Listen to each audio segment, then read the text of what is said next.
দাবি না মানা হবে, আমরা রাজপথ ছাড়বো না। এ ক্যাটাগরিতে 20,000 টাকা দেওয়া হবে প্রতি মাসে, আর বি ক্যাটাগরিতে হচ্ছে 15,000 টাকা। তাই এটা, আর তারা রাষ্ট্রীয় মর্যাদা পাবে, সম্মান থাকবে, আজীবন তাদের লিস্টিতে নাম থাকবে। আর সি ক্যাটাগরি মানে কিচ্ছু না। সি ক্যাটাগরি মানে আপনারা জানেন, দেশে যারা থাকে বা ছাগলের 3 বাচ্চা হইলে 2টা খায় আর একটা এমনি দুঃখে মরে যায়, আপনারা জানেন। কিন্তু আমি চাই এ বি থাকলে আজীবন দেশের জন্য থাকবে। দেশের জন্য কোনো ঝামেলা হয়, আওয়ামী লীগের দোষরা যদি পুনরায় আবার কোনো সৃষ্টি করতে থাকে, ফ্যাসিস্টরা যদি আবার আসে, আমার এই ছেলেরা আবার নামবে, নিরস্ত্রভাবে নামবে। আমার কথা ডক্টর ইউনূস স্যারকে থ্যাংক ইউ, ধন্যবাদ। আমার কথা হচ্ছে, স্যার আপনারটাই রাইট আছে, এ বি হবে কেন, তার ভিতরে সি আসছে কেন, এইটা দিল কে দিল? Doctor Yunus sir A B দিয়েছে এবং কি বলেছে এই যোদ্ধারা 24-এর যোদ্ধারা আজীবন থাকবে। কিন্তু আজকাল দেখা যাচ্ছে যে এই যে সৈনিকরা নিরস্ত্রভাবে দিছে, জীবন এত কিছু করলো, দেশের জন্য এত রক্ত দিল, আজকাল তাদের বাতিল করা হচ্ছে কেন? এ বি থাকবে।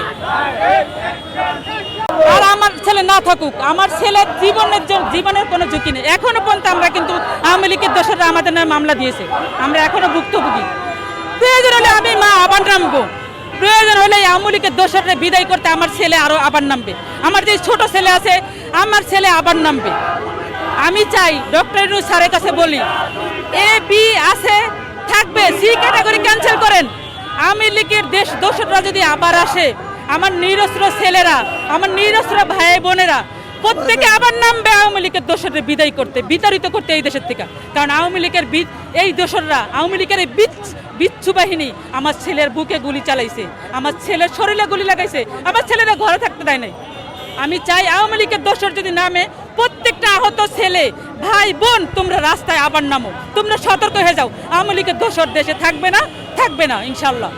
এবং মুক্তিযুদ্ধ মন্ত্রণালয় স্মারকলিপি দিয়ে আমরা আজকে রাস্তায় আসছি।